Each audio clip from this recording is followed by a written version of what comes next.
Hi. I'd like to take just a couple moments to talk about why I think the clay pot is, as I've claimed several times it is, the finest work I've done so far.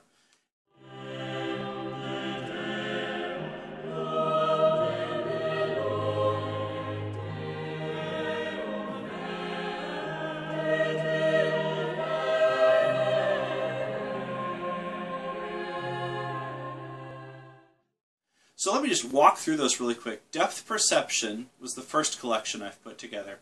And Depth Perception is built around a series of 39 sonnets that were written together as a sequence back around 2001, with a few things finished before and after that. And those sonnets track down through the Ptolemaic spheres and the humors and all of those various related medieval ways of thinking about the relationships that bind together the whole cosmos. And then back up again. So they kind of descend from a very fallen sort of view all the way down to an internal despair. And then ascend back out of that all the way back up to what I hope is an eternal hope. And interspersed with that, what I did was I distributed works that I had done up to that point, so all the way back into my teens, works that I had done that I thought I could get to enough polish that they'd be worth putting in a collection. And my main goal for that was I had worked with that sonnet cycle in several different forms, and I had submitted some of the pieces. There are several pieces here that were previously published in, for example, the Penwood Review. And so this collection let me put those in a fixed form and then be done with it. So as I was coming back from Japan, I started working up this particular collection. About 2006, I finished most of the text in here. This actually was published in 2007 and has this lovely cover that is a picture of Osaka Castle. That's the first collection. This one has a lot of juvenilia in it. I don't necessarily like for people to read this one first because there are some poems that are pretty young, and the whole thing it was published about the time I first hit what I would consider to be a mature style. So then, with the poems that I had written during the time, the end of the time that I was in Europe and in Japan, and just after I came back, as I digested those and tried to work up to a collection past Depth Perception, well, frankly, I had to write a doctoral dissertation and do a whole bunch of other things.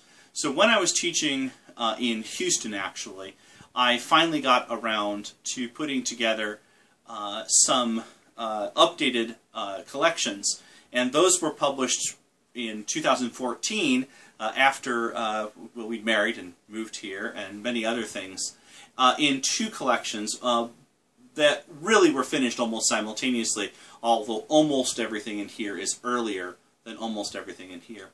In Unanswered Rhymes, the main thing that you find is a series of poems that I call the Poetic Roland. I had a plan for a novel and a long verse poem that would both be about a set of stories that related to, well, it's a very fantasy setting. It clearly alludes to not only the Chanson de Roland, and some elements of the Arthurian cosmos, but also to Robert Browning's poem, and even to a little bit to Stephen King's work. When Stephen King finished that series, it kind of stole most of the motive for me to write my own fiction about it, so I haven't returned to that project. But the poems themselves, some of them were really fun, and so the fragments of that are in here, as well as a number of poems that were written about the time, especially ones that were about longing and a sort of a quest for a fixed way to live. So Unanswered Rhymes is dominated by the Poetic Roland, but has a lot of other sonnets and other poems in it. Going Homewards is the answer to Unanswered Rhymes in many respects. And Going Homewards brackets the time that I finished my doctorate, took on my first teaching job, and ended up actually becoming engaged, marrying my wife, leaving the one college I was teaching at, moving, joining the Catholic Church. A great many significant changes that all in their way felt like going home. And given that my time out of the country had been such a major impetus in getting the other collections put together, there was something very meaningful about this one being going homewards. And in fact, if you look at it carefully, this picture on the cover is from Land's End. It's Penzance in Cornwall. And you're looking out there across the Atlantic West.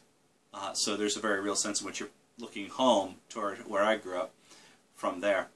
So going homewards, I like this collection a lot. This one was probably the point where I finally hit the mark that I'd like to stay at. And the very last few poems in this are oriented to the liturgical cycle. They're specific reflections I did on specific seasons and places in our lives. And I think that I'll keep mining the same vein as this work for a long time to come. And in fact, the clay pot, then, is the first work I've done that was consciously, I knew I was writing a collection. I knew it was the follow-up to the work I'd done in Unanswered Rhymes and Going Homewards. And I intentionally built a fresh collection out of that. Now, it still has diverse elements within it. It has an opening series that are most tightly related to the collection called Thinging. And then it has a long closing section of mostly sonnets called Thinking that develops those themes in a quasi-systematic way.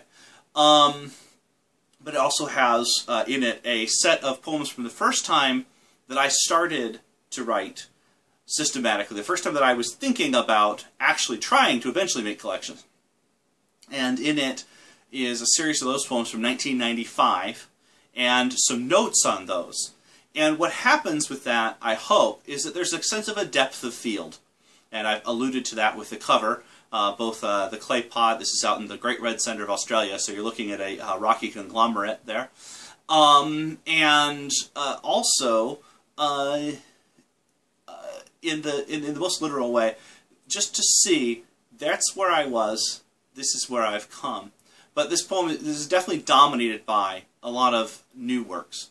So the clay pot is, I think, the best single collection of the bunch. If you want to, I would suggest Going Homewards and the clay pot.